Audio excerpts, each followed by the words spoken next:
इस देश को लोकतंत्र से हटाकर राजतंत्र में लाना चाह रहा है साथियों। इस देश के संविधान को बदलने का कोशिश किया जा रहा है। आज बताइए, देश में दो मुख्यमंत्री को जेल में डाल दिया गया, क्या ये लोकतंत्र है? बहुत बहुत धन्यवाद मंच के अध्यक्ष महोदय। आज हमारे राष्ट्रीय जनता दल में दीपक जी पार्टी को आज ज्वाइन किए हैं। आज मिलन समारोह के अवसर पर हम लोग यहाँ पर उपस्थित हैं। इस कार्यक्रम में उपस्थित हमारे बिहार में लाखों युवा को रोजगार देने वाला नेता छोटे भाई श्री तेजस्वी प्रसाद यादव जी मंच पर उपस्थित है। और इस कार्यक्रम में हम सभी के अभिभावक, हमारे पूर्व मंत्री विधान परिषद सदस्य अब्दुल बारिक सिद्दीकी साहब, इस कार्यक्रम में उपस्थित हमारे साथी संजय यादव जी राज्यसभा सांसद महोदय, इस कार्यक्रम में उपस्थित पूर्व मंत्री शमीम साहब, शेखर कुमार जी, मनोज कुमार जी यादव जी विधायक जी, इस कार्यक्रम में उपस्थित नंद किशोर जी वीआईपी पार्टी के जिला अध्यक्ष, छोटे लाल सोनी जी, जितेंद्र बिंद जी, हरिमोहन चौधरी जी, रफीक अहमद जी, घूरन साहनी जी, सुदामा बिंद जी, चंदन सोनी जी, धूप साहनी जी, घनश्याम बिंद जी, संजय चौधरी जी, शत्रुघ्न महतो जी, राजेश साहनी जी, छोटे यादव जी, बालेश्वर कुशवाहा जी, अशोक चौधरी जी, रामेश्वर साहनी जी, शेखर चौधरी जी,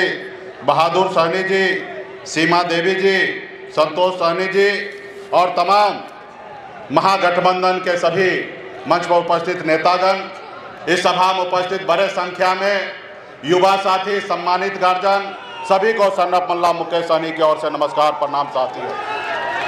साथियों, चुनाव का समय है और इस कार्यक्रम में मिलन समारोह में हम लोग यहाँ उपस्थित हुए हैं। मैं आपके बीच में एक संदेश लेके आया हूँ। साथियों, ये देश गुलाम था, अंग्रेज का शासन था और आपके और हमारे पूर्वज ने मिलकर इस देश के लिए पौने 200 साल तक लड़ाई लड़ा।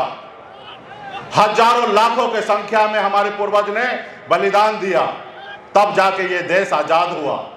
जब देश आजाद हुआ तो बाबा साहब भीमराव अंबेडकर ने हमारे लिए एक संविधान बना के दिया, जिसमें पहले राजा के घर में बच्चा जन्म लेता था, वही राजा बनता था।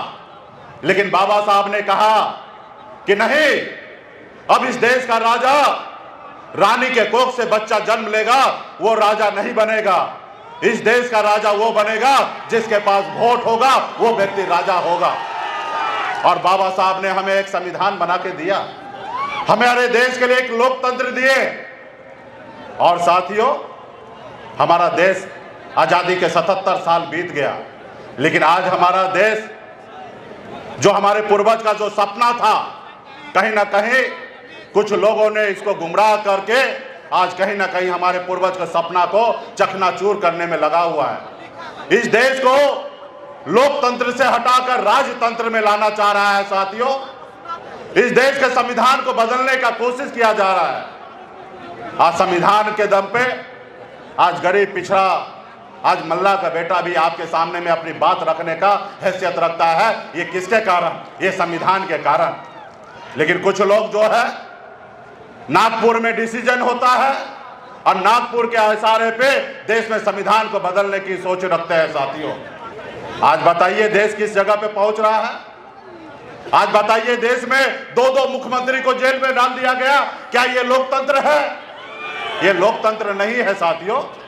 आज जितने भी सरकारी संस्था है अपने जेब में रख लिया है, किसी को बोलने की आजादी नहीं है, क्या ये लोकतंत्र है?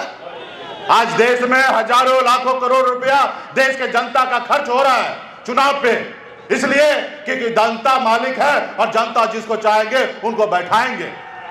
लेकिन आज क्या? पनोरमा ग्रुप, जो सोचता है वो करता है। आपके अपने सपनों का आशियाना। ये लो, मुंह मीठा करो। आज मैंने अपना जॉब छोड़ दिया, अब हम पूर्णिया वापस जाएंगे। जॉब छोड़ दिया है? मतलब ये घर कैसे चलेगा, हम करेंगे क्या और माँ बाबूजी क्या बोलेंगे? इसलिए मैं एक और मिठाई का डब्बा लाया। अपने बिजनेस के लिए लोन अप्रूव हो गया। अरे लोन अप्रूव हो गया वो तो ठीक है, लेकिन पूर्णिया में हम रहेंगे कहाँ? अपना घर भी तो नहीं है वहां। इसलिए तो एक और मिठाई का डब्बा अलग से लाया हूं। हमने पूर्णिया में घर ले लिया है, पूर्णिया के ई होम्स पैनोरमा में। पूर्णिया में पैनोरमा ग्रुप लेकर आए हैं ई होम्स पैनोरमा।